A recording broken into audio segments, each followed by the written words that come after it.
This video will show you how to enter your access code in MyITLab so that you may begin work in your courses. You should now have gone through the Browser Tune-Up installation wizard for MyITLab. There should be a green and white icon on your desktop. When the green and white icon is there, you may double-click it. Once you click the shortcut, the Browser Tune-Up will begin. This should take less than a minute or two. When the tune-up is complete, you will be taken to the MyITLab login page. When you're on the login page, remember to use your P number as your username and your birth date as your password.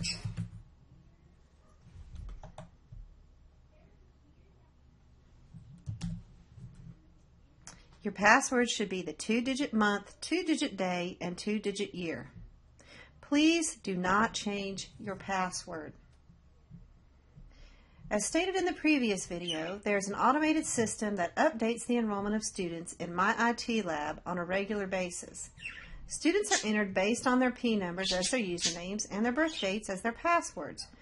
Therefore, if you change your password to something other than your birth date, the automated system will eventually put you back into MyITLab with your birth date as your password. Thus, please do not change your password. Once you've entered your username and your password, you can click the Sign In button or hit the Enter key on your keyboard. It may take a few minutes, but this should take you to your list of courses in MyITLab. When you see your list of courses, be sure you click on the course that you want. It should be under the heading Spring 2015. Of course, if you're in a future semester, your heading will change depending on the semester. Once your class page comes up, click the Course Home tab on the left. 3 items will appear under your Course Home heading. You will want to click the Notifications button. At this point, this is where you'll enter your access code. If you purchased your textbook at the PTC bookstore, an access code should have been packaged with it. Use that access code and enter it in the boxes shown. Type it just as it is. If it uses capital letters, be sure you type capital letters. If you purchase your book online, you will need to purchase an access code. You may do that by clicking the Buy Now tab on this page. I'm going to assume that everyone has an access code, so we're going to click Access Code, and it will bring up the boxes that you need to enter your access code in. So I'm going to click in the first box, and I'm going to type the first part of my code. Then I'm going to hit my Tab key, and I'm going to type the next part, and so on and so forth until I get all parts typed. And if you mess up, you can always use your mouse to go back and change it, just as I did. Once you have the access code typed, click the orange Next button. Once you've hit the orange Next button, it should take you to the Confirmation and Summary page. In the upper right corner, you will see an orange Print This Page button. It may be a good idea for you to print the page so that you can see the information about your student account. Once you've done that, you can go to the center here and click the Return to Course button.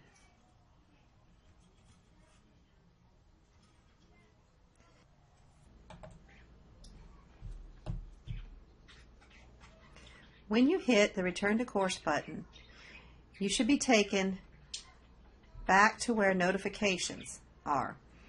Right now, there are no notifications in your course, so nothing will appear in the center of the screen. If you want to see the assignment calendar, you would click on Assignment Calendar. If you want to see course materials, you would click on the Course Materials button. When I click on Course Materials, again, it may take a few minutes, but everything that is due in your course should appear in the middle of your screen.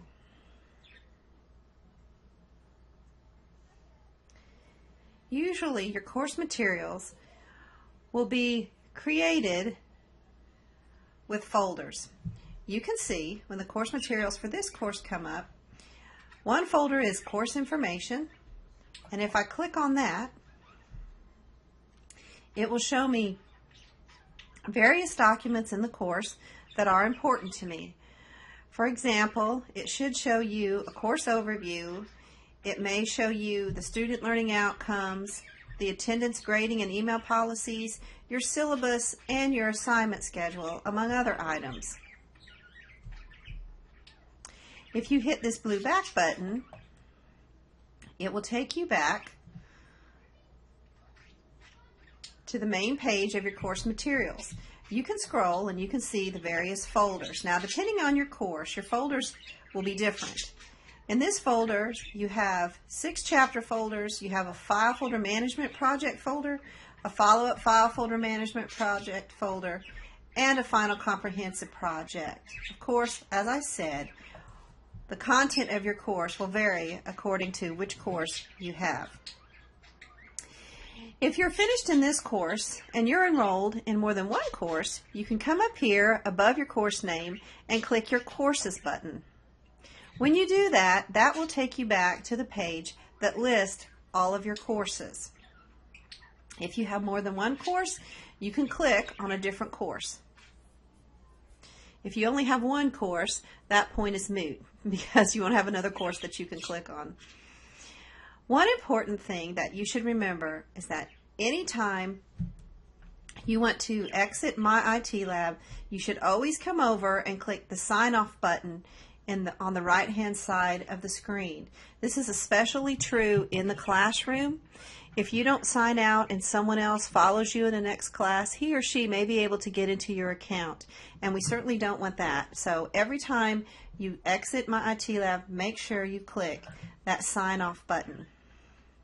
When you do, it will take you back to the MyITLab sign-in page.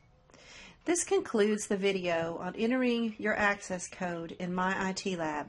Should you have any questions, please contact your instructor. Otherwise, have a wonderful semester and good luck in all of your MyITLab classes.